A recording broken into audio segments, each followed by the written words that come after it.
Marc Middleton along with Bill Schaefer. This is Growing Bolder at the National Senior Games here in Fort Lauderdale. And tonight we are coming to you live from the Intercoastal.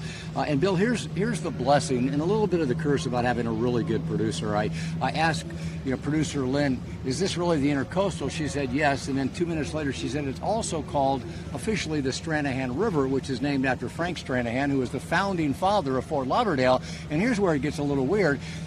Let's celebrate Frank because he had a working wife back in 1901 who was a teacher, so power to the women. But now that we know we're on this part of the broadcast brought to you by the National Education Foundation. Yeah, that was good. But it is fun. There's been a lot of traffic along this Stranahan River since we've been here. You know, the National Senior Games, maybe some of you don't know, it is held every 2 years in a different city.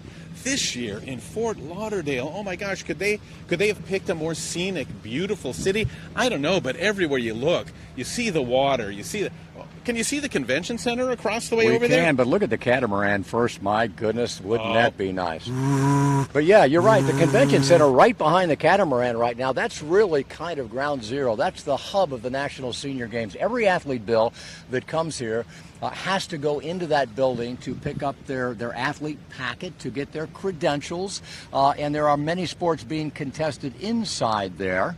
So how many athletes are participating in the National Senior Games this year? There's about 12,000 men and women, but here's the deal. Of those 12,000, there's only 2 that have competed in each and every one of the now 17 National Senior Games. I wonder who those guys are. And they're held every other year? Every other year. Wouldn't it be incredible if there was some group out there that could bring their stories to the people? All the way back from 1987 to now. I mean, how do you find out who these... Well, Growing Bolder. Growing Bolder, baby. Growing Bolder. It's why you're here, we hope, because these are 2 incredible people. You'll love their stories. One is 99 years old. He's going to be 100 in September. How old is that? He was in the Battle of Normandy, the invasion. He became a lawyer for the U.S. Department of Treasury, and he started running. Very cool. At the age of 60. That's when he started, so it's never too late, folks. In fact, since then, he's got at least a half a dozen, he said at least a half a dozen records. He's an incredible man. His name is Roy Englert, and you're going to meet him right now. In lane 2, from Virginia, Roy Englert. So tell me, when you started doing all this, people must have said, you are out of your mind. Yeah, oh yeah, of course. People think, this was, 40 years ago now, I was about 60. And people said, what in the world are you doing? My mother said, you're too old to run. This was 40 years ago. On your mark. Set. Were you an athlete all of your life? Oh, no. I was very small when I was growing up, so I never did any athlete. I kept active running after my kids, of course, So when I started running. I couldn't run a quarter of a mile without getting out of breath. But you kept at it, and I kept going. What is it like to be 99? It's no different than being 59 or 69 or whatever. You just keep going as long as you can. That's all you can do. Can you help us understand what's the magic? What's the secret ingredient that made you say, wow, this is for me? It's fun. It's fun. I always have fun. I go to these meets. You got to know a lot of people, and the camaraderie and the competition. That's a lot of fun. And of course, the older I get, the fewer competitors I have.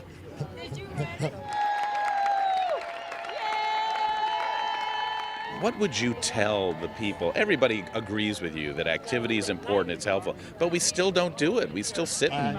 I know. All I can do, my advice I give them is keep moving. Keep moving. Whatever you're doing, just keep moving. And that's what I do. Oh my gosh, it is so empowering to meet somebody like that, especially someone who's been involved in every single National Senior Games. Said when he started like that, everybody thought he was crazy. Nobody knew about the virtue of exercise, and he really was a pioneer at the very beginning of this movement. And he had whatever it takes to prove all of those doubters wrong. I love the fact that his mother said you can't do it, because we talk a lot about this. We all know about the power of positivity, but few of us really understand the power of negativity. And in truth, negative thinking is more powerful powerful and positive. And this is the truth. All it takes is one family member, one friend to tell you you can't do something, and most people won't, which is what makes the National Senior Games pretty cool, because this is a community of people who tell you you can. So encouraging. I just want to leave, before we leave Roy, I want to tell you my favorite thing that he told me after we finished the interview. I said, "You must really love running."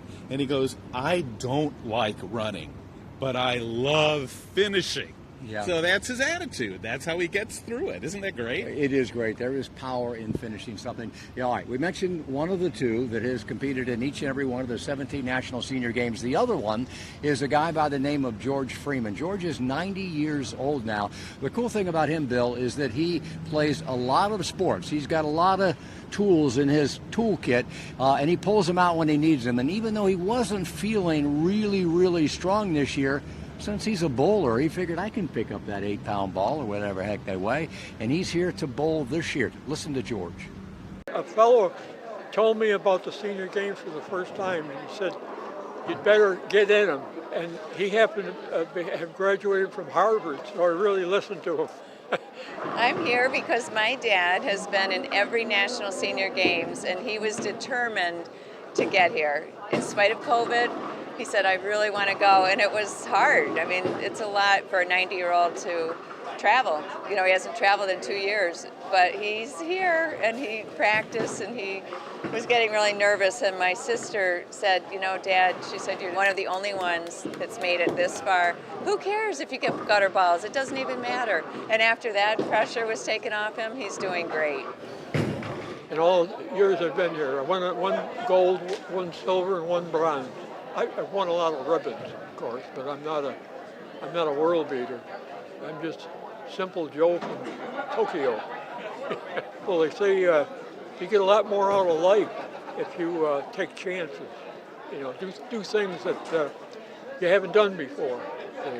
And I've done a lot of that with the senior games. He, you know, has been in track and field, golf, shuffleboard. I mean, you name it, he's qualified for the National Senior Games. But he lives his life being active and exercising. It's like breathing. You get up and you get out and you start moving. That's the first thing you do before you eat breakfast, or you just keep moving. Our whole life has been like that. So he's an inspiration, and I'm really proud of him. All I know is that most 90-year-olds aren't like I am. And the beautiful part is my great-grandchildren, they think it's super. And they're all runners or walkers, and they're all involved in athletics. I'm setting a good example, I think, for them. Which is, do something in life, that's good. Yeah. Of course, you have to have goals. So his next goal is Pittsburgh. He wants to be in that National Senior Games. Dad never stops. He's 90, but there's always that next thing. Now, you know, first it was to get here, and now he wants to move on to the next thing. You know, I don't think there is a coach anywhere, Bill, including life coaches, that would disagree with that point, that you have to have a goal to strive forward toward. And especially as we get older, if we don't have something that we want to accomplish, something to look forward to, something to keep us getting up and being disciplined, frankly, it's easy to just kind of let it all go. And the huge point about this, George is 90, Roy is 99. Stations, network TV stations, used to do stories on those guys just for being alive. But here they are, thriving in what they do, looking forward to the next thing, setting goals, and truly living a life of fulfillment. You know, before we left the media room over here at the Broward County Convention Center, I asked Del Moon, who is the communications director, because he knows both of these guys really, really well. We just talked to him. He knows them personally. We said, all right, 99 and 90 years old, what are the odds that either one or both will be back in Pittsburgh in July of 2023? And he said, don't count either one of them out. They're both determined to be there. All right, now this entire games isn't necessarily about people who are 100 years old. We're going to turn it over to some of the younger folks coming up next. We're going to take you to triathlon, and then we're going to show you how Marc set another record.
Welcome back to Growing Boulder live at the National Senior Games here in Fort Lauderdale. A lot of different things happening right now on the Stranahan River, the Intercoastal. Right behind me, there are some folks that are probably catching their dinner, and right behind them, some folks that are probably having their dinner prepared for them aboard their super yacht, because we are right next to Super Yacht Village. And I imagine, Bill, it's not inexpensive to live there, and of course you got to have a super yacht, which is Can you imagine if there was a discount store saying, "Come on down to Super Yacht Village now. They're going to fly off the shelves." I don't think you're ever going to hear that. No, yeah. All right, let's talk about the triathlon, because our crew had to get up very, very early this morning to get their gear together and cover the triathlon. So let's take a look now at the action from beautiful Crandon Park, which is on Key Biscayne. It was a picturesque morning by the ocean. Hundreds of triathletes of all ages began their day with a quarter-mile swim at 7 a.m. Eastern. After beginning the race with this saltwater dip into the Atlantic, they jumped on their bikes for a 12.4-mile ride, crossing the bridges that look out towards downtown Miami. The cycling leg of the competition had these athletes make their way back toward the beach, where they hopped off the bikes and then ran a 5K right along the waters by Crandon Park. It's tough to imagine a prettier place to hold a competition than the sites that we've been seeing here. You know, another interesting wrinkle to this, folks, is that the National Senior Games was collaborating with a Miami-based group called 305 Triathlon, who brought in younger athletes to compete at the same time as the 50-plus age groups, creating an intergenerational morning, and there's nothing we like more than that. At the end of the race, we asked the Senior Games athlete what years of competing in triathlons had taught them about life in general. Take a listen. It's fun, and it's a sense of accomplishment, and they can become life-changing when you compete one. You know, my first one, I switched over to the medical field. I changed careers completely. Second one, I wrote a book. Third one, I opened up a primary care practice. You know, fourth one, started on my doctorate. So it just gets you going. Again, it's part of life. You get that dedication and inspiration, but that just kind of carries over. You know, do this for an hour, maybe at most exercise 6 to 9 hours a week. There's a lot of other hours in the week, and all that stuff that we do, the dedication and the drive and whatnot, just carries forward into life. And you asked a question earlier about having somebody do it. It's not necessarily about competing and finishing and trying to win a medal or something. It's about learning more about yourself and what you can do in the rest of life. Just the fact of doing it, the fact of being there, is all it takes. There's not anything more than that. Just keep going, persevere, get through any kind of injury or problems, just stay with it forever. The triathlon and the marathon and any kind of running, any type of sport, it's going to get you through a lot of hard times. I've had some really dark times, in my life where things like happened to me, and I always would just get up. I would, even if I was like in my darkest day and just felt like, oh, this is a terrible day, I would strap on my shoes and put on my gear, and maybe it took me an hour to get out the door, but I would push myself out the door. My husband left me. I had 3 little kids. Prior to that, or during that time, my brother was in the Iraq war, and he was losing soldiers, and there was one that we got to know, and he had just died, and I was like bawling. I'm like, I'm just gonna bawl on the run. I can cry in the woods. And then I just cried on the, just like get it out of my system. Like, this is so unfair. And then you just kind of pick yourself up each day. Once you get going, the endorphins kick in, and you're just like, I did it. I conquered today's self-doubt, or today's thing, or today's obstacle. It's about conquering obstacles. And every time you do that, you give yourself a little pat on the back. There's another feather in your cap that I accomplished something I didn't think I could. It makes great sense, Bill, that when you combine 3 great sports on their own into one athletic competition, it's not just a supreme test of your athletic ability. It really, brings out your confidence. It increases your motivation and really makes you more resilient. Yeah, if you can do it. Yeah. I've tried like crazy. It's not easy, because the triathlon, which you're talking about, bicycling, swimming, running, all together. Right. That sounds like a month to me. But what we've seen here, there are great competitors in every race, but there's also people. I watched a woman swim a 100-yard freestyle today, and it took her, I don't know, felt like an hour, but it took her a long time to do it. She got a standing ovation when she was done. And don't you root for the people, the crowds, the people that are watching go crazy when they know that somebody's a beginner, when they know that somebody's new or trying to overcome some obstacle. This is such a nurture. I would think that they'll point at me, laugh, and say, look at his white legs. Look at that guy try to run. But they don't. They embrace you. They help make you feel like you belong, and that really is all it takes. You got a point about your white legs. But that aside, here's what I think. When they're clapping for people like that, I think really they're clapping for themselves because they're realizing, I could do that. If she can do it, I can do it. And that's really I think the most valuable lesson that we learn here each and every day. It would be very interesting, wouldn't it, if we were able to show you guys what happened at the triathlon, but it was so early and that we probably don't have that, right? We don't have that. We just had it. All right. One of the things that we hear constantly here at the National Senior Games are these athletes now enjoying the process so much they cannot wait for the next National Senior Games, which is going to occur in July of 2023. Pittsburgh 2023 is something everybody's talking about. And I got to tell you, with all due respect to Fort Lauderdale and the other host cities over the last 3 decades, I think Pittsburgh is going to nail this.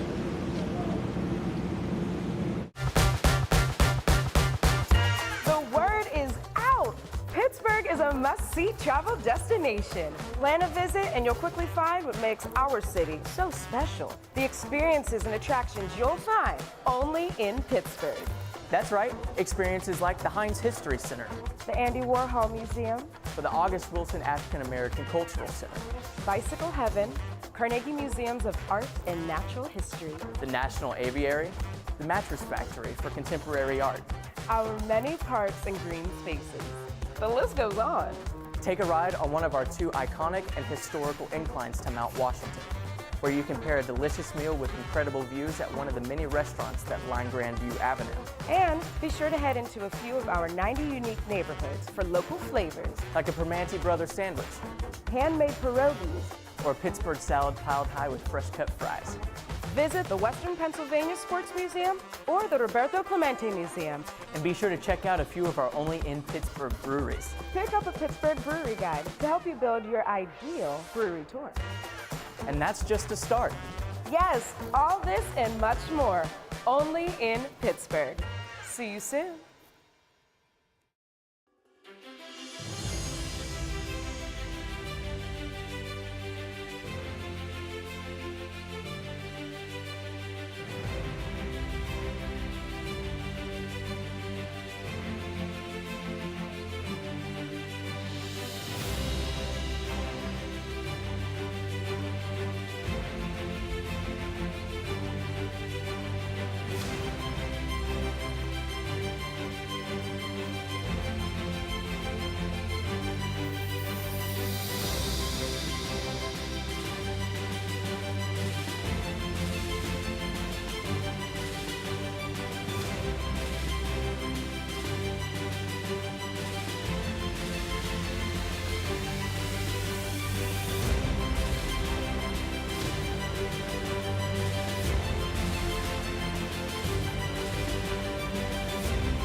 I'm Bill Schaefer with Marc Middleton here in Fort Lauderdale at the National Senior Games, and we're waterside where we've seen a number of tour boats go by, and almost every single person on the boat, they look and they point right past me and they go, "There's Marc Middleton, the guy who set another record at the National Senior Games." Okay, well, maybe that didn't happen, at least that part.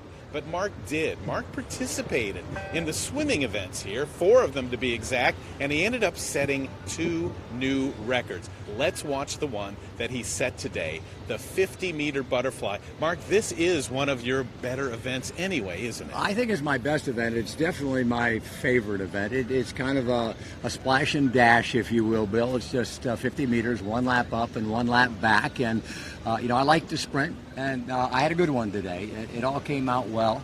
I broke the National Senior Games record by almost 2 seconds, and I missed the American and World record by a 1/10 of a second, so I was disappointed with that. Oh, man, how different is this? This may be a bad question. Tell me. How different do the Senior Games look like for me looking from the outside in to you looking from the inside out? I think it's pretty much the same. It's fun. It's interesting. It's a challenge, and as you can see, once I put the medals on, I had to do a jump for joy, and I had it. So I have to tell you, I'm glad that this part of this week for me is over. Now I can just focus on working and sharing the stories of other people. We've heard competitors talk about what it means to participate. We've heard others talk about what it means to finish, and we've heard some talk about how important it is for them to excel. Does it feel, it's got to feel good to have a medal around you. I can't even imagine what it would be like to know that my time was the fastest in the history of these games. It feels good, but I really don't think a lot about that. I just like the challenge. It's like all of these other athletes that we talk about. It's the goal. It's looking forward. It's kind of the thing that motivates you to get out of bed when you don't want to get out of bed. It's the thing that motivates you to jump in the pool and swim when you really don't feel like it. And the sum total of all of those decisions, yes, I will, yes, I will, yes, I will, ultimately you feel pretty darn good, and it does impact the way you age. So, I feel good. I tested myself. I did okay. But the medal I really don't care about, to be honest with you. But it's like you said, and we heard the same thing from the triathletes. Winning or participating helps you in other aspects of life. It makes you just say yes instead of, when opportunity comes up, being a little nervous and saying no and missing out. I will tell you, though, whether I swim well or not, I do feel great, and I take pride in being part of this movement that we cover. I have so much appreciation and gratitude and admiration for all of these athletes that, when I think, okay, now I am part of it because I'm participating, I'm proud of that more than anything else. It really is hard not to like and not to admire every single person that's here at these games. There's a lot of them. Let's get off of Marc Middleton. I'm done, because there's just some incredible... You were not the only one in the pool. Oh, there were some, just amazing stories. And folks, here's one of my favorite. I think it's fair to say that the swimmer that everyone is talking about this week is 100-year-old Charlotte Sandel. She's from Montana. She's not only swimming, she's swimming events that no 100-year-old has ever swum in competition. This is Charlotte in the 200 backstroke. That's 8 laps. I swim 2 laps, Bill. She's also swimming the 500 free, the 100 butterfly. No 100-year-old woman has ever done that. The 100 individual medley, all 4 sports, and other events. She grew up in the Al Capone era in Chicago during the Depression. She was an aviation machinist mate in the Navy from 42 to 45. She retired after a long career in social work at the age of 72, and that is when she decided to first give swimming a try. She now holds over a dozen national records, world records, and she told me, I have no plans on slowing down. What's your message to people out there about what's it take to keep going? It doesn't matter when you start. Just get in and do it. And find people with whom you're friendly and can not compete with, but feel comfortable with and enjoy them. And that's the only thing you should be doing, is enjoying it. What do you think when you look at the heat sheet and you see your name and 100 after it? That's the first time. It's the first time I've ever seen that. How does it make you feel? That I made it this far? Good, yeah. Yeah, I've outlived all my ancestors, and I owe it to swimming, I'm sure. She loves it. She sees this as her mission, her purpose for being around at 99, to show people what you can accomplish. She has people all the time say, this was going to be the last year I did the butterfly. At 80, a woman yesterday said. She said, but now I'm going to go to 100. And that happens to her all day long, every event. And when you stand back and see her, see Mom walking on the pool deck and people just whispering in hushed tones, there she is, how does that make you feel? Just proud. Just proud. She's always been amazing. I mean, this is nothing new for me. It's just fun to see other people seeing it too. Charlotte is done swimming in this meet. She told me she's got another meet, another goal on her calendar in a couple of months. And Bill, she'll go home with 5 gold medals and most likely, hasn't been certified yet, but most likely 5 national and world records. But what she's most proud about is that she'll be leaving behind the kind of inspiration that actually changes lives. She has quietly changed the boundaries of what's possible for everyone who just happened to take the time to watch and understand what she was doing. And you know, when I came back from Louisiana a few months ago after watching 105-year-old Julia Hawkins run 100 meters, I said really running is maybe the least interesting thing about Julia, and I feel the same way about Charlotte. I think swimming is the least interesting thing about her. It's just an expression of her personality that enables her to enjoy all aspects of her life. She walked that deck with perfect posture, saying hello to everyone, engaging anyone that wanted to talk to her for as long as they wanted. So you swimmers, I mean, it's an individual sport, but you're some of the most inspiring and outgoing people there are. That doesn't surprise you at all, does it? You know, I've seen enough of them, and they all say, and this is the thing, I have to tell you, I was an age group swimmer, and I wished for many, many years that my parents had pushed me into tennis or golf because I thought, well, these are social games, I can play them for life. When I got back into swimming, I realized the blessing that I had been given by giving a lifelong sport, because every one of these 90-year-old swimmers that we interview, you ask them what's responsible for this. The first thing they say is swimming. Swimming is what's done it. I know you've got another inspiring story. And folks, I got to tell you, if you go to any track and field event in Masters Track and Field, these National Senior Games, you will hear the name Tiny Cazel. This is her swan song after an incredible career, and Bill's got that story coming up for us.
I'm Marc Middleton, back live at the National Senior Games. We're trying to catch some big stories here this week. But here's a gentleman. Sir, can I ask you, I heard you caught a big fish today. What do you catch here in the river? It's a real big fish. Well, show us what you got. I got some yellow jacks, some bug-eye jacks. Those are yellow jacks. I got a porgy in there. What are you going to do with that fish? Oh, we're going to take that home and grill that on up. That in some grease. Do those taste good? Yes, sir. And I lost this one to a barracuda. He came and took the other half of them. And there's still some good meat on there. Good meat on him. So, you know, he didn't get a whole fish and run away with my whole fish, but I appreciate you letting us interrupt. Go have a good dinner and keep on catching the big fish. Thank you. That's great. All right, those are big fishes. We're going to go from big to tiny now. Tiny fish. We met somebody, Mark, who moved to the Villages. She retired and moved to the Villages in Central Florida because she wanted to maintain an active lifestyle. But she never, ever expected her life would be anything like the way it turned out to be. In fact, now she's 85 years old, and as Mark said, they call her tiny, but her impact is anything but. All right, ladies, have a great race. On your marks. Set.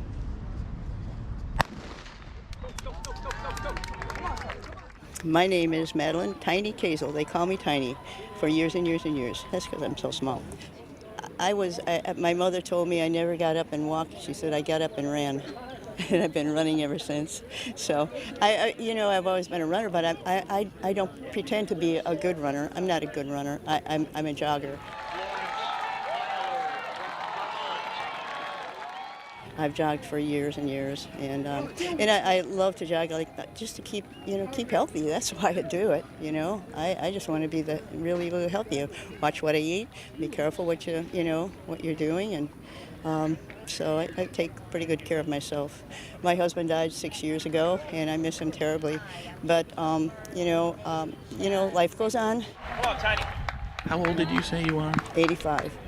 And do people look at you and Yeah, say, you're they wonder, what? how did you get there? And I keep saying, just keep running.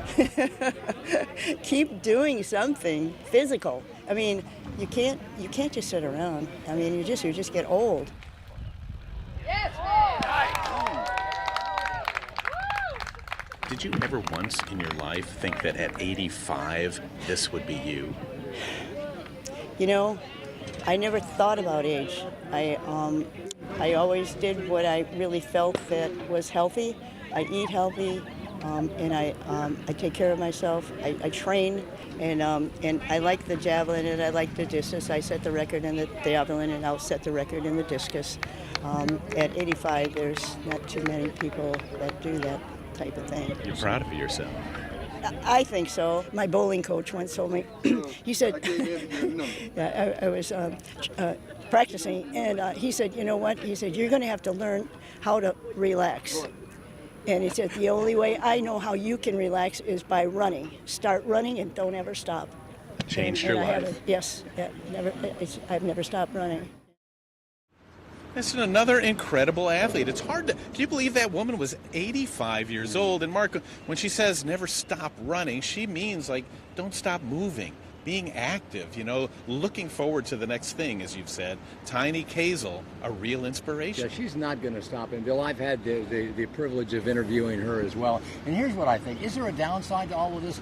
Maybe there can be. She is so hyper competitive. She trains so hard. She focuses so much. Her will to win is so great that she does overdo it sometimes by her own estimation. And I think she'll want to compete a little bit, but really what she wants to do is she wants to play golf. She wants to travel. And at 85 ye's old, now's the time to do it. And she wants to do it like a lot of the people that are here do it, without the relentless training that she puts in, staying in shape, and then just participating. She'd love to play golf. She moved to the Villages. How many golf courses do they have? She says after starting the golf club at the Villages, she's never played. Well, there's 750 holes, 70 golf courses, something like that. 10,000 tee times a day. She wants to get back to just doing it for the fun of it rather than for the competition. All right, we've heard from Tiny. Who else have we heard from today? today. Well, it was Tiny's mantra, never stop running, that led us to our question of the day at the Growing Boulder booth. And that question was, what is your mantra? And we got some very interesting answers, just as we have every single day. Why don't you write yours there in the comment field? What is the mantra that you live by? Here's what we got from some of the athletes here in Fort Lauderdale at the National Senior Games. Eileen Rush says, failing to plan is planning to fail. She loves that because it keeps her going. She sets goals and tries to reach them. Mary Hafner from Hendersonville, Nevada, said 3 things to do every single day are breathe, love, and move. So she echoed the movement thing. And Jewel Pitts from Montgomery, Alabama, says you only get one life. Live every single day that you can. So do you have a mantra? Wow, my mantra is to start growing bolder by keeping it here. And that's not the company line. The reason that we started this, that we do this, is because it works. It's the thing to inspire people to live your best life. Yeah. Whatever that is. Yeah, that's great. I like the Growing Boulder mantra, which is dream, believe, persist. I really think that is the formula for success. I think, folks, we all dream. Everybody loves to dream. It's part of being a human being. Few of us really believe our dreams, though. Believe that we can actually make it happen. And so that cuts the crowd down a lot from those who dream and now believe, but very, very few will persist until their dream comes true. So I think that's the simple formula, and that's what I try to think about: dream, believe, and persist. And that's what we hope you folks get by watching these videos, by going to growingboulder.com, by just sharing your story with friends and using each other to motivate yourselves to maybe do a little bit more than you thought you could, because when it comes down to it, that is Growing Boulder. Been a beautiful week here. Who wants a beauty shot? I mean, who doesn't want a beauty shot? Jason, can you give us something? There's a yacht right there, There's Bill Schaefer's yacht coming to pick us up. Folks, have a great evening, and we'll join you tomorrow a little bit later than normal, because it is the celebration of athletes. All the athletes walk in with their groups from the 50 different states, and we will be live, weather permitting, a little bit later than normal, probably around 7 o'clock, and we'll look for you then.